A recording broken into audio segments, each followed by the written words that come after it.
Hey guys, Celeste from the future here to add some quick contextual notes. As many of you know, there's a genocide occurring in Palestine at the behest of the nation of Israel. That being said, since I recorded this episode, several of the cast members of Stranger Things came out in support of Israel, outing themselves as Zionists. Here at Astrophic, we do not support colonization or imperialism, and those efforts include boycotting. While I cannot reverse time to undo the creation of these episodes, I hope you can understand the simple fact that the only reason I'm posting episodes on characters from Stranger Things still is because they were already recorded. I had written episodes for most of the characters, but due to this turn of events, I will be trashing the rest of those scripts. I'll be replacing all of the Stranger Things episodes that weren't recorded yet with characters from the Hunger Games. Every Stranger Things focused episode from this point on will also have this message playing before it. Additionally, if you'd like to see how you can help the people of Palestine, please see the resources in my link tree in the show notes. From the land to the sea, Palestine will be free. And remember, we're not free until everyone is. Take care of each other. Thank you, and enjoy the episode.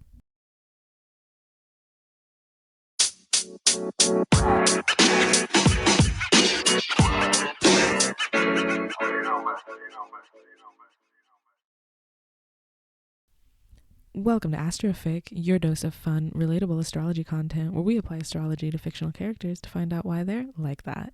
I'm your host, Celeste V, and this week we're talking about Robin Buckley from Stranger Things.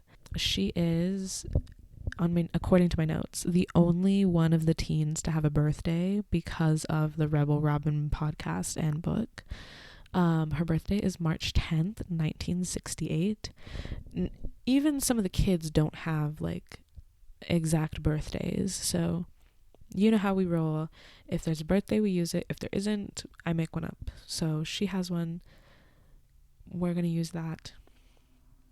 All of my more practiced listeners will hear March 10th and go, oh my god, Pisces. Yes, Robin is a Pisces. She's a Pisces sun. Little insecure baby who crushes very deeply, very hard on people and never makes a move. And when she does, she's super awkward about it. But she's so sweet and so intuitive, which is like why she can very easily tell when people are annoyed with her. Like when she was in the library with Nancy researching stuff, and she just starts rambling about how it's okay if Nancy doesn't like her, and like Robin understands, but Robin really wants Nancy to like her, and you know, just like be friends maybe. She's very sweet. She just motor mouth, you know. She's just super cute. We love a little Pisces baby. She's constantly daydreaming, thinking about possibilities of things, you know. Her other placements for her big three: Leo moon. Yeah, she's a Leo moon. Huge, big emotions that she can kind of struggle with getting out in a healthy way. There's like this idea that if you display your emotions in a big way, you're not being genuine or sincere about them, like you're exaggerating them. But for Robin, that is genuinely how her emotions feel. They just feel so big. She makes a big show out of them. People don't always take her seriously because of that, but that's like how it feels to her. You know, fixed signs deal in extremes. Also, I was explaining this is slightly off topic, but I was explaining the modalities of the signs to one of my friends who doesn't know much about astrology, and I was like talking about fixed signs and their traits, how they deal in extremes. They're very stubborn, set in their ways, and you know, their way is the right way, and they're like always going to be the one to finish what other people start. And you know what this motherfucker said to me? He said, oh, are you a fixed sign? Yeah, I am, but what about it? What about this description of fixed signs made you think of me immediately? Just because I'm a triple fixed sign in my big three and a quadruple fixed sign in my big six doesn't shouldn't mean anything to you. What do you know? I very quickly can like be all like, oh my god, you want to learn? Oh my god, I'll tell you everything. But as soon as you say something like to me about me, like as soon as you try to like read me based off the things that you just learned, I'm like, you know what? Maybe astrology isn't for everyone. Maybe I should gatekeep. Yeah, so that just anyways, Robin also has fixed sign energy, Leo moon, but I know what you're all here for. Everybody's always here for a rising sign. There is no birth time for Robin or like any of the Stranger Things characters. Like, what? If you as a creator are giving your characters canon birth dates down to the birth time, I just know you know astrology. Like, I just know you do. I know you calculated that chart on your own. Obviously, Duffer Brothers, not into it. So I chose time for myself. I didn't write down what time I put. I just gave her a Virgo rising. My notes say that she talks too much to not have a mercurial influence in her big three. So like when I saw the Pisces sun and Leo moon, I was like, where's the Gemini? Where's the Virgo? So I gave it to her. I bestowed it upon her, gifted it to her, really, to just explain the motor mouth. Virgo rising. She also has a lot of uncertainty in the way that she speaks, always questioning, second guessing herself, saying that like somebody might know more than her. To me, I know that some people may disagree with me, but to me that reads as more Virgo than Gemini, just because I think Virgo can be a lot more tentative in its energetic output than Gemini. Gemini will be sure of themselves up until somebody's like, actually, that's not quite right. And then they will pivot, adjust, accept, and move on. Virgo doesn't like to be wrong because it's an earth sign. So it puts up little like, well, I learned this and this, like, this is what I learned, you know? That's kind of like a Virgo thing. It's like, this is what I learned. I don't know what you learned, where you learned it. You know, your information could be more accurate than mine. That's another Virgo thing. Your information could be more accurate than mine. You know, stuff like that. That is very Virgo communication to me personally, in my interpretation of the zodiac. So she has a Virgo first house. We love her. We love her so much. In her first house, she has a couple of the outer planets. The outer planets don't usually affect much, especially if you are somebody who practices traditional astrology. You probably don't really acknowledge the outer planets much at all in birth charts. So I didn't give her this. This is her birthday. This is where the planets were. I'm just so used to making up the birth chart myself. Uranus, Virgo, first house. This is probably one of the reasons why she feels so insane all the time. I think outer planets have most significance on the angles. So having Uranus on her ascendant holds more significance to me than if it was just chilling somewhere in like her 5th or 6th house. You know what I mean? So I think this is probably one of the reasons why she feels so insane all the time. Uranus is just like, it'll go. Like, it's not really gonna stop for anyone. Uranus is just like on the move, on the prowl. It's about change and instability and like all of that stuff. Like, Uranus is that planet's attention can shift very quickly, I think. Her mind moves so fast and she changes her mind every other minute because Uranus can't decide on fucking anything. Especially, I think, in a mutable sign. Virgo is an earth sign, but it is still mutable. Virgo is more open to changing direction and changing its mind than the other earth signs are. I think that's relevant to the discussion. And then she has her Pluto in Virgo first house.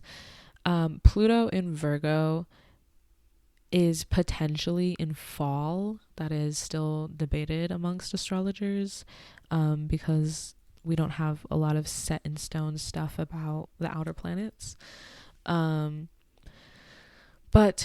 whether or not it is in fall, I think that Pluto in the first house can make someone very dependent on what other people think to form their own identity.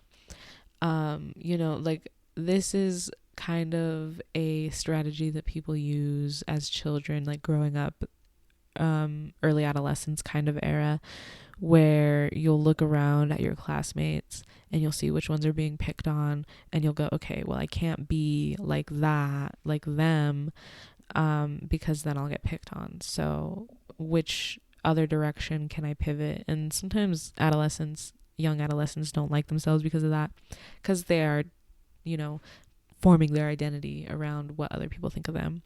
And it happens a lot, no matter the age group, but like it's just most prominent in that age group, I think, because of the way developmental psychology works, and the way that our brains develop in regards to our social situations as we get older and stuff like that. Additionally, I think that Robin with Pluto in the first house is definitely the kind of person to like change her personality for someone, and then later she'll be like, why the fuck did I do that? What is wrong with me? I think Robin in general is the kind of person to just have a lot of what is wrong with me moments. It's not that she like is acting out of character, but she's just such a people pleaser that she will do things that she doesn't want to do. You know what it reminds me of? Kind of reminds me of, I watched the movie Are You There, God? It's Me, Margaret recently with Rachel McAdams. Rachel McAdams' character definitely is the kind of character who is like that, of like, why did I agree to this? Why did I just say yeah? Why am I doing these things that I don't want to do? Like, Robin, I think, has a lot of those moments. Let's see, what is next? Her second house would be in Libra. She does not have any Libra placements. So we're going to move on to the third house in Scorpio, where she has one outer planet, Neptune. I think this is where her desire and penchant for talking about taboo things comes from. This is why she can be like a little bit TMI about things. The third house is the house of communication, neighbors, siblings, technology that like we're accustomed to now. The internet, cell phones, short form travel as well. All of those things are in the third house's purview. Scorpio, we know, is the sign of mystery and intrigue. Hey, I'm a Scorpio.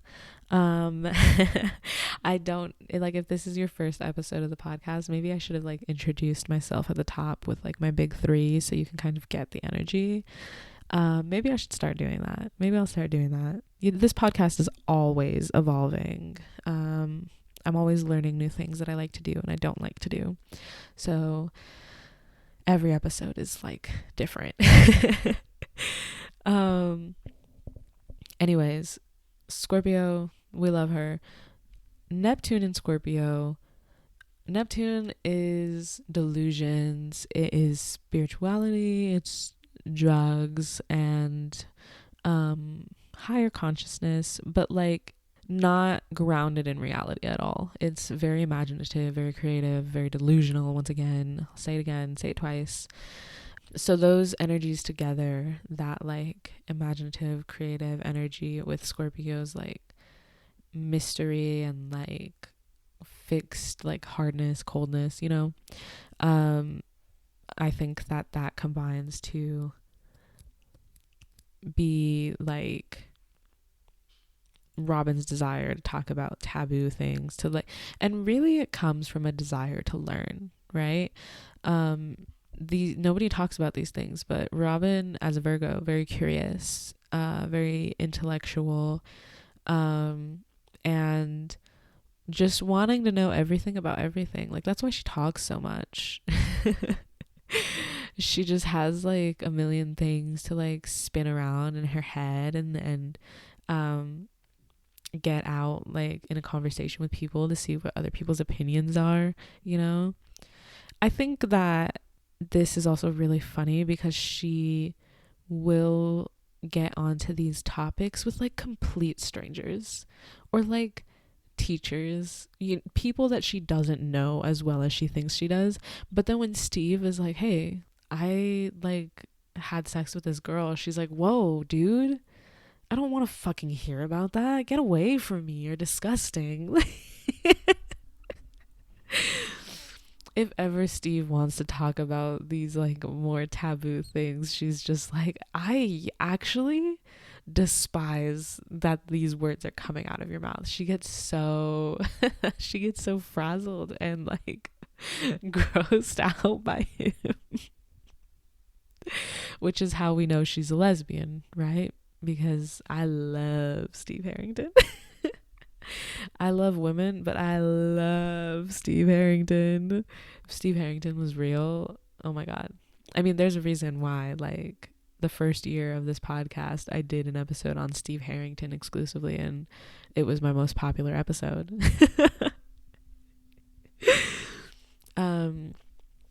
Actually, last year, my most popular episode was the episode about Peeta Mellark. So, you know, after Stranger Things, we're going to be diving right into the Hunger Games because that new movie. I need to stop getting off topic. I'm, you know, feeling Robin's energy right now. I'm just like kind of all over the place. It's been a minute since I recorded an episode. I'm just very excited to talk to you guys.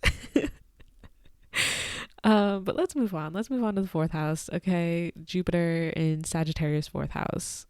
Wonderful, beautiful placement, domicile placement. Jupiter rules Sagittarius. Her fourth house, the fourth house represents like your internal world, your home life, your private life. Like, it's the fourth house is really focused, centered on you, which I really like. I really enjoy the fourth house. However, Jupiter Sagittarius, like Jupiter's expansion, Sagittarius is the free thinker, you know, like these energies widen gaps, I think, which is, I think, why Robin will often spout stuff about like her personal life, like things nobody asked about. Again, the TMI stuff, right? She's an open book. These placements really read open book, and sometimes with Robin, the book throws itself off the shelf and opens in front of you like you didn't touch it. It just did that. Her internal world is fully, wholly on 100 miles an hour at all times. She's just constantly spinning her little wheels, and she just wants somebody else to like sit there and listen to her spin the wheels and maybe add insightful input every once in a while, or even make her stop. Sometimes she just needs to be stopped. With these placements also, I think that it's really possible for her family to be supportive of her identity. But with Jupiter here, I think that there is a chance for it to be a bigger deal in some way than she would think. Like, this is really the placement, like, where when you come out, your family is so supportive that now every trinket in your room is rainbow colored. And every year they have like another coming out party for you, and you know they did a coming out party for you in the first place.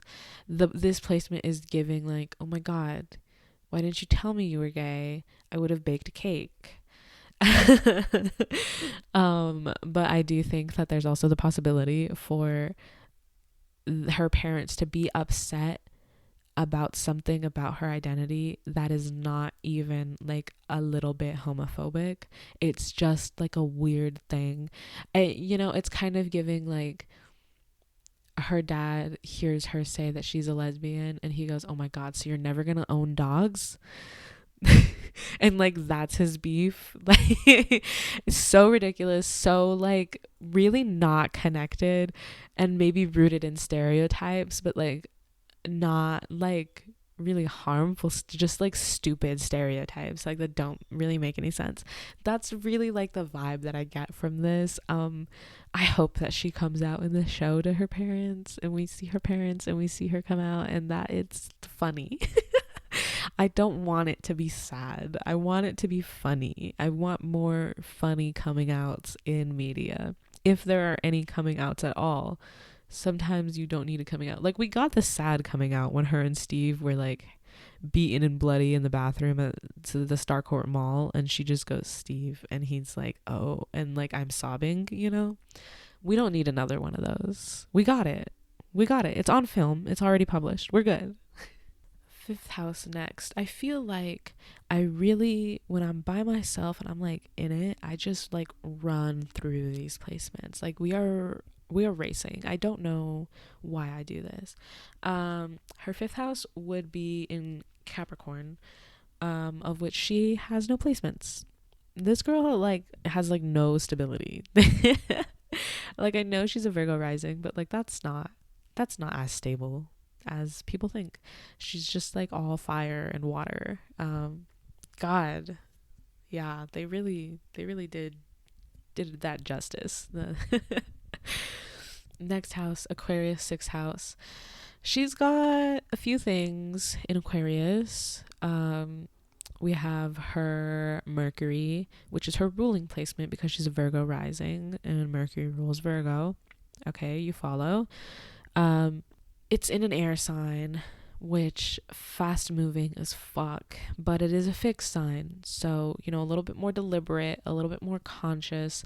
I think Aquarius is a sign kind of known for putting its foot in its mouth. Like, it's Aquarius is going to say things and they'll think that they thought about it, and then they're gonna go, you know, maybe I didn't give that as much thought as I intended to or thought I did. You know, of the air signs, I think the one least likely to put their foot in their mouth is Libra. You know, kind of people pleaser energy there. Aquarius doesn't really give a fuck about what people think of them, but they do understand the concept of community and how we are stronger together, stronger in numbers, and that when you say things that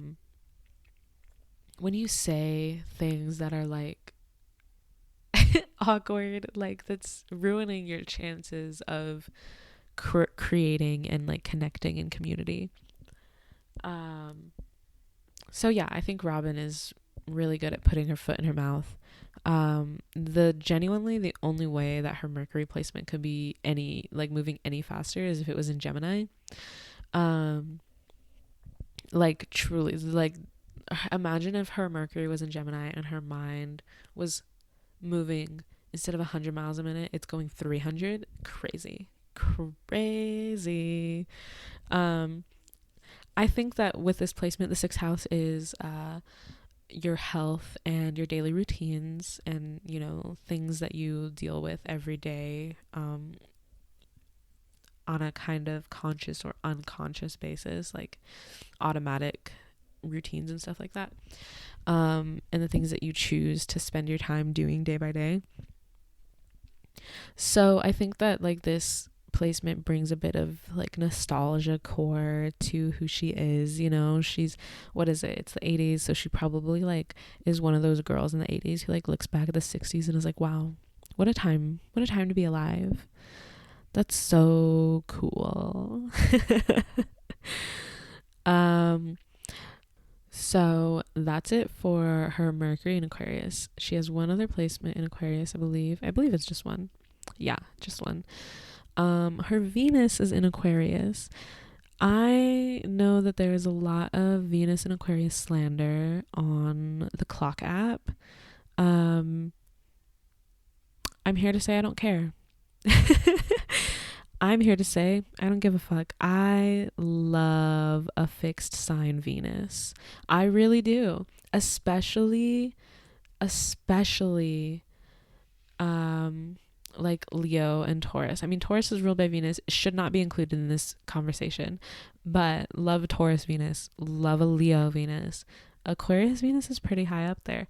I'm not as much of a fan of a Scorpio Venus, but like I really see the merit, the attraction. I'm vibing. I'm a Scorpio. Come on. I understand. All right. I get it. And the obsession can be romantic. Okay. I don't care. So what? So what if he's obsessed? He better be.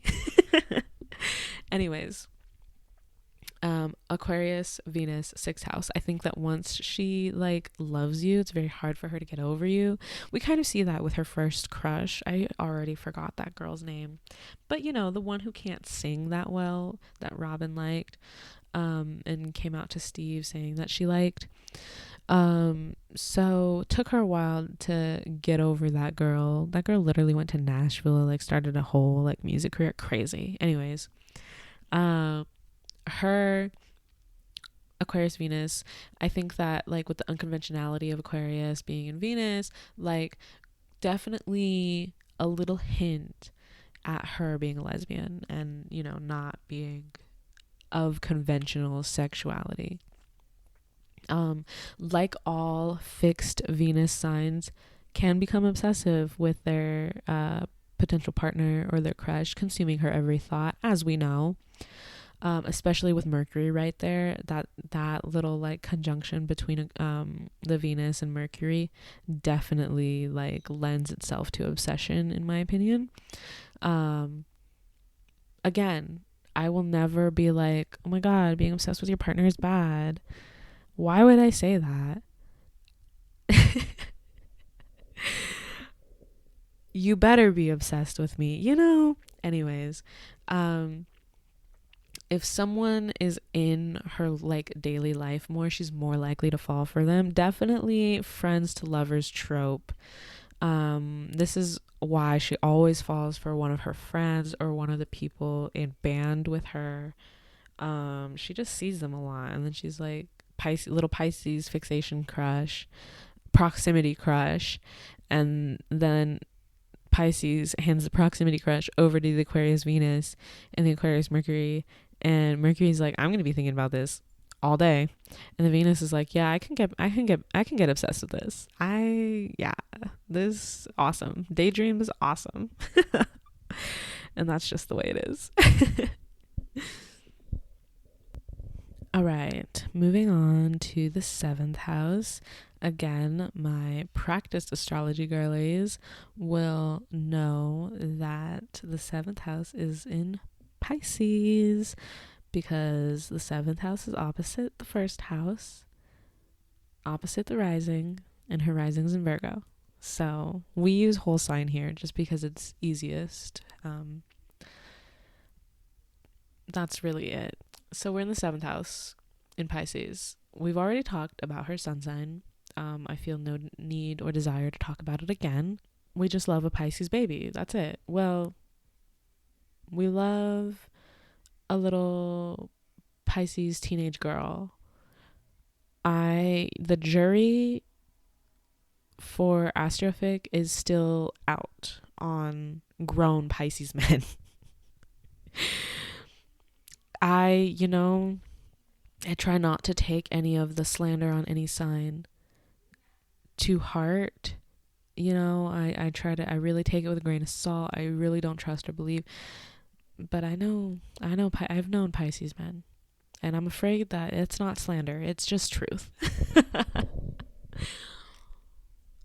Anyways, the only other thing that she has in her Pisces 7th house is Chiron. Oopsies. That sucks. I think my literal first note on this is, oh, pobrecita. I think that her longest relationships always have a way of like fizzling out and ending before she's like ready for them to.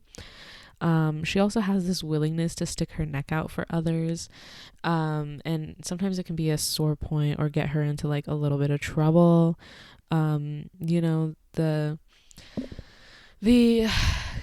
The Chiron placement is always going to create friction and tension that lasts kind of throughout your life.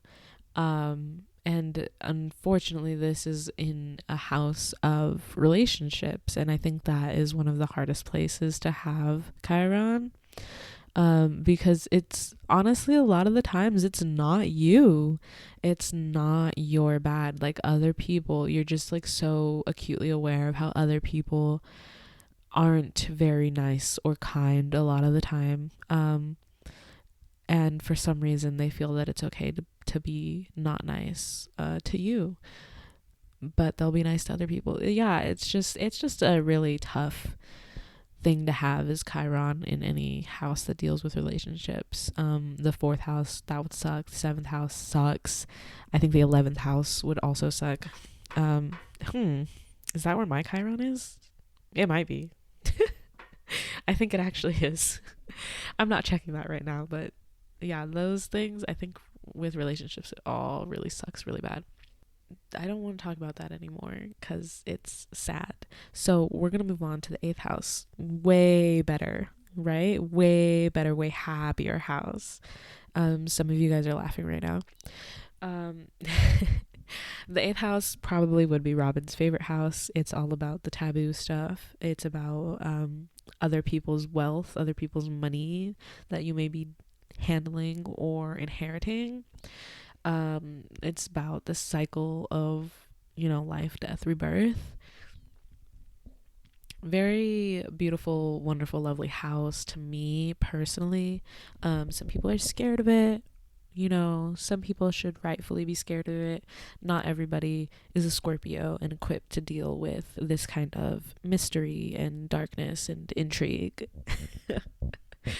I'm making light of the house, but just know that it's also a pretty tough house. The multiples of 4, 8, and 12, those houses, tough topics for sure. I know I talked about how much I love the 4th house, but again, 4, 8, and 12, my favorite houses, aren't they're not fun to deal with for most people. I just like them because I'm crazy. So she has a couple of significant placements here in the 8th house. Her last couple of placements, actually, of her chart that we're going to be talking about. Just to get it out of the way, her Leo moon is in the 12th house. Just, putting that out there. I'm not going to talk about it again, but it is in the 12th house. I didn't mention that when I was talking about the Leo moon. So just so you guys know, we're ending on these last 2 placements in the Aries 8th house. First one is Mars. Another domicile placement. Mars rules over Aries. She, I really feel like she speed runs her inclusion in the group of people who are aware of the upside down. She didn't intentionally do it either. She was annoyed with Steve and then they got fucking kidnapped. Really what she wanted to do was, her little Virgo head wanted to solve a mystery and show that she knew other languages, that she knew Russian, and be cool like that. And her Mars being in Aries, she's very driven, very focused, and very capable. She has the gay audacity. If anybody can do it, she can do it. And I think that she speed runs a lot of tragic things that happen in her life. I think that when it rains, it pours. Absolutely. I also think that because of the way that the 8th house can be kind of shrouded in mystery, that maybe tragic things happen before she's totally aware of it, and then all of a sudden it's over and she's just kind of dealing with the aftermath and picking up the pieces. Again, that great willingness to talk about the taboo in the same way that a Scorpio would. And I gave Steve Scorpio placements, so I think that this is really where they're meshing and they're vibing. I think that they get each other in that way, even if she doesn't really want to talk about those things with Steve. The fact that they are both people who would talk about those taboo topics, is where a lot of their like vibing comes from. And Steve is gonna speak anyways, like Robin's not gonna stop him, but she's going to go like la la la la la, I can't hear you kind of thing, you know. Lastly, her last placement that we will be talking about is her Saturn. She has her Saturn and Aries in the 8th house. This placement is in fall. Saturn does not really like to be in Aries. Saturn takes its time. It's very disciplined. And Aries is a trailblazer. Aries does not want to stop for anything. Aries doesn't really even want to stop to think for a second, and Saturn does not like that. There's like this push-pull of rushing into things, realizing she's rushing into things, and then trying to reassess and do damage control while she's in it. And that doesn't always like work well, you know?